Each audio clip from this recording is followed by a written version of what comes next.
The morning of my wedding dawned clear and beautiful, with golden sunlight streaming through the floor-to-ceiling windows of the bridal suite at the Rosewood estate. I stood in front of the ornate mirror, putting the finishing touches on my makeup while my best friend Sarah zipped up my dress. "You look absolutely radiant," Sarah said, stepping back to admire the final result. "David is going to lose his mind when he sees you." I smiled, feeling a flutter of nervous excitement. After 3 years of dating and a year-long engagement, I was finally marrying the man of my dreams at what was arguably the most exclusive venue in the state. "I still can't believe you managed to book the Rosewood estate," Sarah continued, adjusting the train of my dress. "Didn't your wedding planner say they're usually booked 3 years in advance?" "Something like that," I said vaguely, not wanting to get into the details of how I'd actually secured the venue. A knock on the door interrupted our conversation. "Come in," I called. My mother entered, looking stunning in her navy blue dress, but her expression was tense. "Natalie, honey, you look beautiful," she said, giving me a careful hug so as not to wrinkle my dress. "Thanks, Mom. You look great too." She glanced around the opulent bridal suite with its marble floors, crystal chandelier and panoramic view of the gardens. "This place is impressive." "It is beautiful," I agreed. "It must be costing you a fortune." I turned back to the mirror to apply my lipstick. "Don't worry about the cost, Mom. This is my wedding day." "But sweetie, David's family is paying for the reception, and I know your father and I contributed what we could for the ceremony, but this venue?" She gestured around the room. "This has to cost more than all our contributions combined." "It's fine, Mom." "Really?" She looked uncomfortable. "Natalie, I hope you're not going into debt for this wedding. Marriage is about love, not about putting on a show." Before I could respond, another knock came at the door. This time it was my sister Jennifer, followed by my Aunt Carol and my cousin Lisa. "The bride," Jennifer exclaimed, though her smile seemed forced. "You look amazing, Nat." "Thank you." My Aunt Carol was also looking around the suite with barely concealed shock. "This place is incredible. It must cost a fortune to get married here." "That's what I was just saying," my mother chimed in. "I'm worried Natalie is overspending." Jennifer nodded. "I mean, I get wanting a nice wedding, but this seems really extravagant. Especially since you put gifts optional on the invitations." I had put gifts optional on the invitations, but not for the reason they thought. I genuinely didn't need anything from my family and friends. I just wanted them there to celebrate with me. "About that," my mother said awkwardly. "Since you said gifts were optional and frankly we're all pretty broke right now, we decided not to bring anything." "Mom, I told you gifts were optional because I meant it. I don't need anything from you except your presence here today."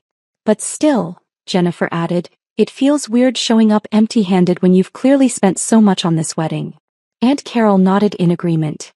"We feel terrible, but between Jennifer's student loans, your father's medical bills from his surgery last year, and everything else, we just don't have extra money for wedding gifts right now."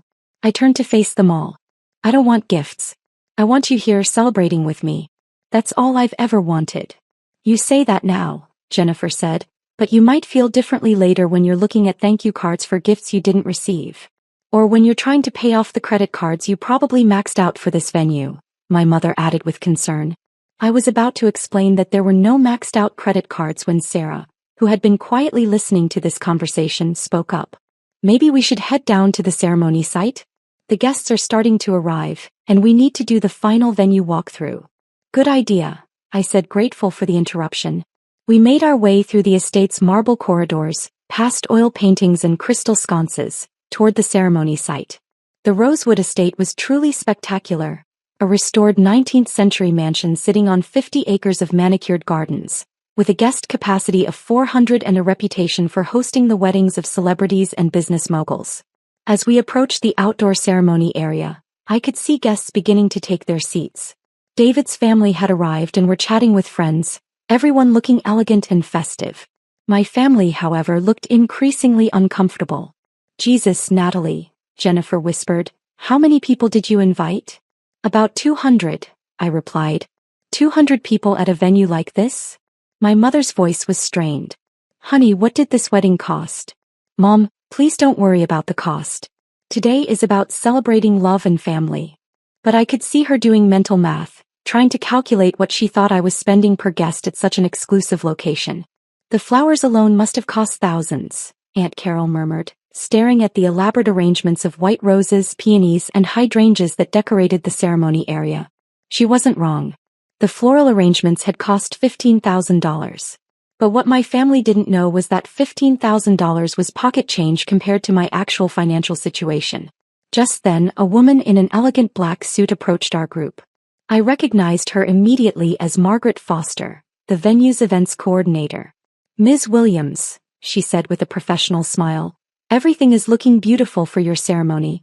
The musicians are set up, the flowers are perfect, and the catering team is ready to begin service as soon as your reception starts." "Thank you, Margaret. Everything looks incredible. I just need to confirm one final detail with you before the ceremony begins," she continued, pulling out a tablet. "Should we charge the final venue fee to your usual account?" My family went quiet, clearly listening. "How much is the final payment?" I asked, though I already knew.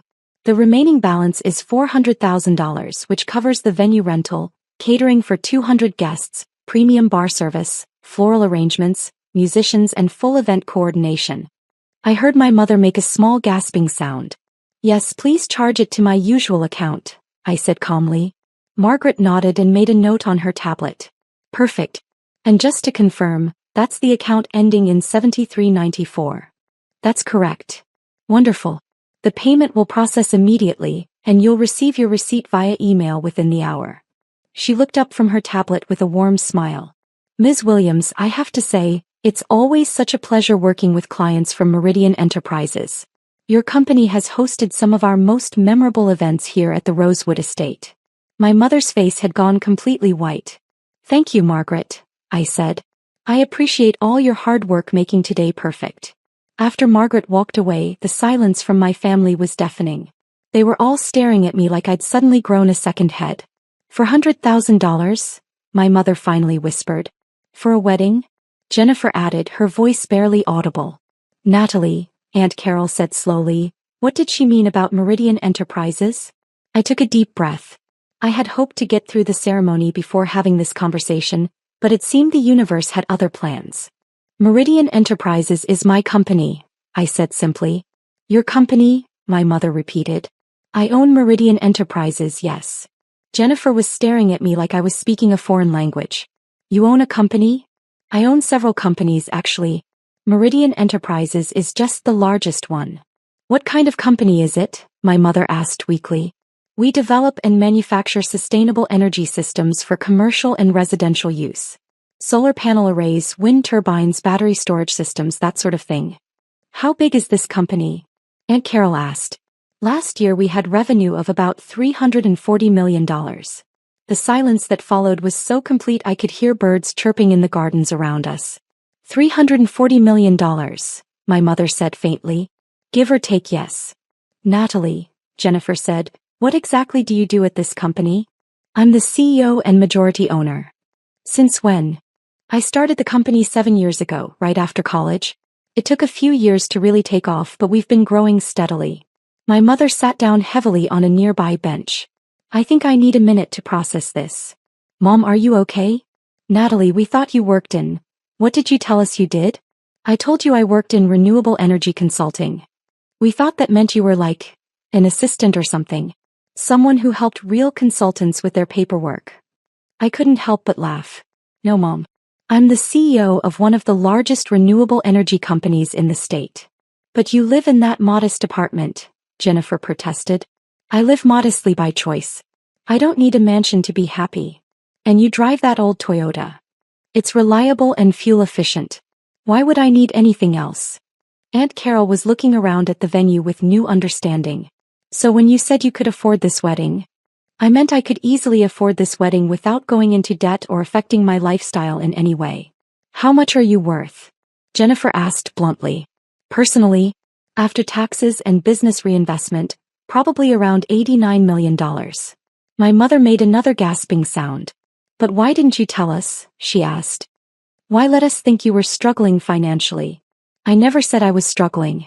You assumed I was struggling because I live modestly and drive an older car." "We offered to help you with your rent," Jennifer pointed out. "And I politely declined every time. We thought you were just being proud." "I was being honest. I didn't need help with rent." My mother was shaking her head slowly. All those times we worried about you. All those conversations about you needing to find a more stable job. You worried because you love me and I appreciated that. But you never actually asked about the details of my work. Because we thought we knew what you did. You thought you knew but you never asked for specifics. Every time I tried to talk about my projects or my business growth, the conversation would shift to something else. Sarah, who had been standing quietly nearby during this entire exchange, finally spoke up. Maybe we should head to the ceremony site? Your guests are seated and David is probably wondering where you are. You're right, I said, grateful for the redirection. As we walked toward the beautifully decorated altar, my mother caught my arm. Natalie, I'm so sorry we showed up empty-handed. If we had known. Mom, I meant what I said in the invitation. I don't want gifts.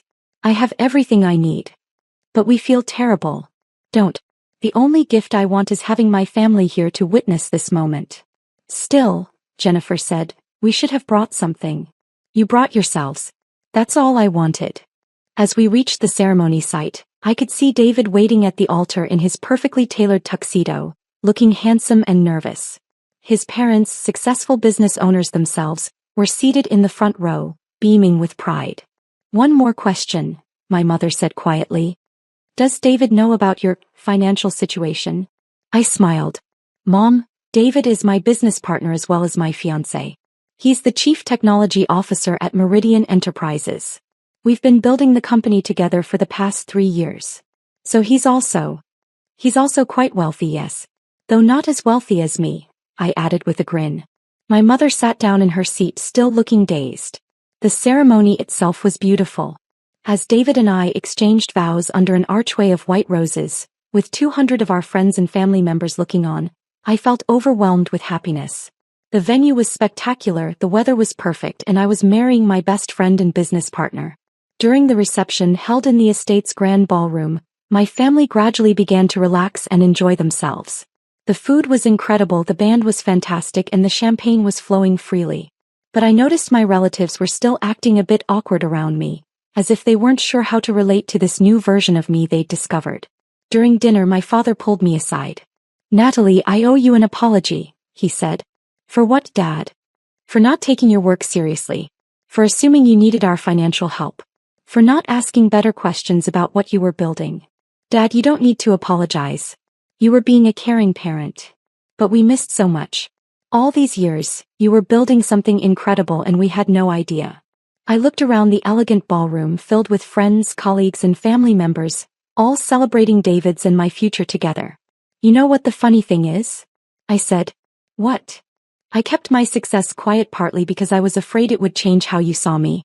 I was worried you'd start treating me differently if you knew I was wealthy. And now. I watched as my mother chatted animatedly with David's parents, clearly enjoying herself despite her earlier shock. Jennifer was on the dance floor with her husband, laughing and spinning to the music.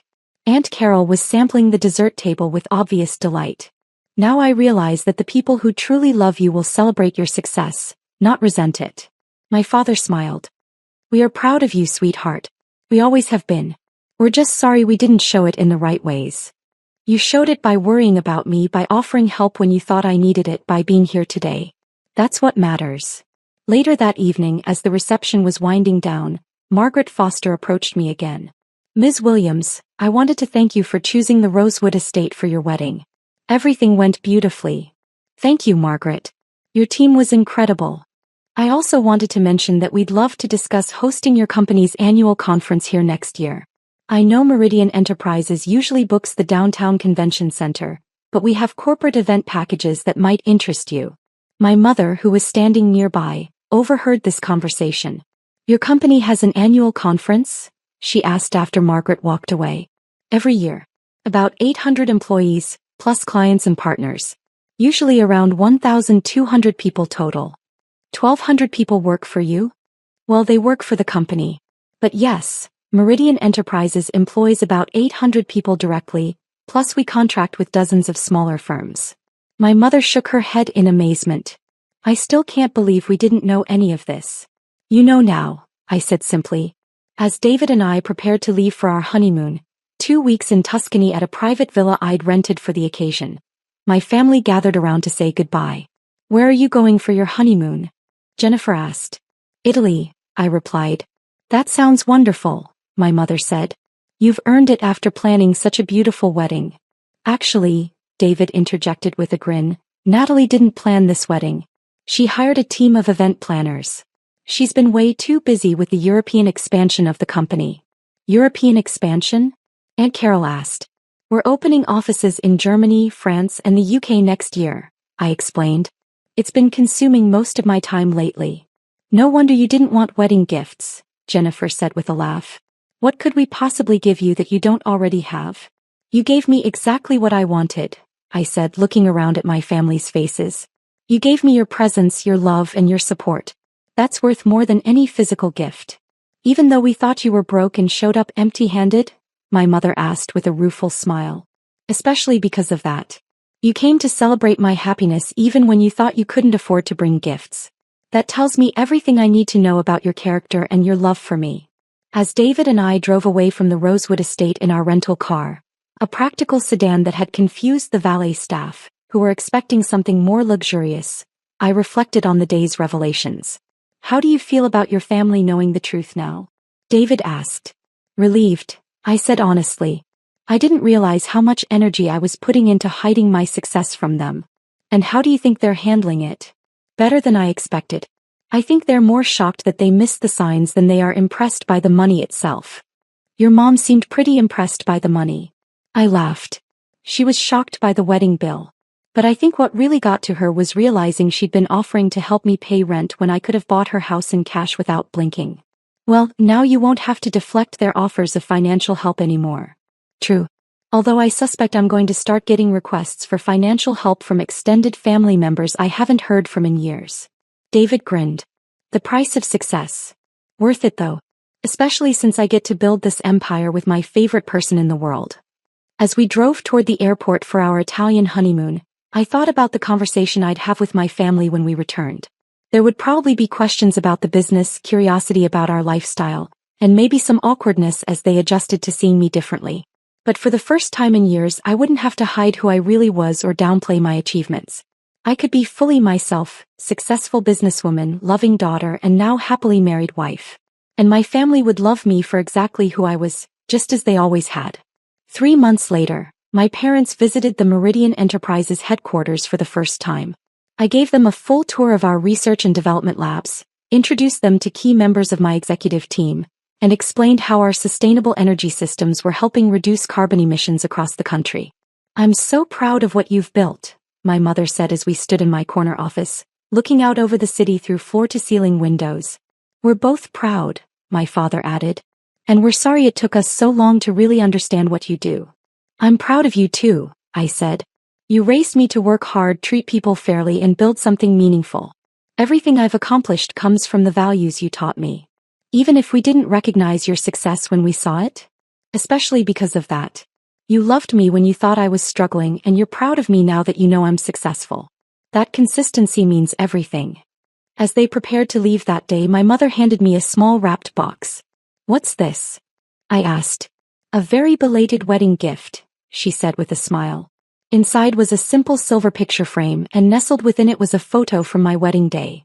The moment right after David and I were pronounced husband and wife, both of us laughing with pure joy. It's perfect, I said, meaning it completely. We know you don't need anything material from us, my father said. But we wanted you to have something that represents our love and support. This is the best wedding gift you could have given me. And it was true. Because while I could afford to buy anything I wanted, the most valuable things in my life, love, family, and genuine relationships, couldn't be purchased at any price. They could only be earned through honesty, authenticity, and the courage to be your true self, even when it meant revealing just how successful you'd become. Sometimes the best gifts really are the ones that cost nothing but mean everything.